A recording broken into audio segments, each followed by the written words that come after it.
5:13 now, we're asking where's the money for New Year resolutions?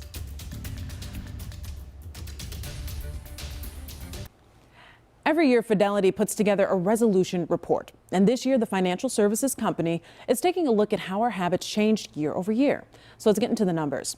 Now, starting with this one, about 66% of us are at least considering a financial resolution goal heading into 2024, which is fitting, considering more than 1/3 of Americans say they're in worse financial shape than last year, inflation keeping as that top concern. Now, for those of us considering money goals next year, the top 3 objectives generally stay the same. Save more, spend less, pay down debt. Now back to that 66% of us, though, making money a priority.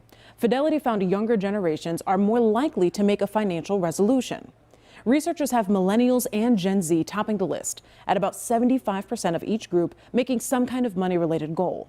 So as you get your own benchmarks ready, we're taking a look at some tips to spend more wisely. Here's Charlotte area finance expert Bernadette Joy. My challenge to folks is to use a dollar rule, which is very simple, is to, if you are going to buy something, do the math and see if it works out to $1 per use. So for example, this sweater that I bought on clearance, I bought it for $17 and I sat in South Park Mall saying, okay, will I wear this at least 17 times? Now, as far as some of the most expensive debt, Joy says right here in Charlotte, people are racking up credit card balances. It's why many finance writers agree. Credit cards are the first debt that you want to focus on paying off.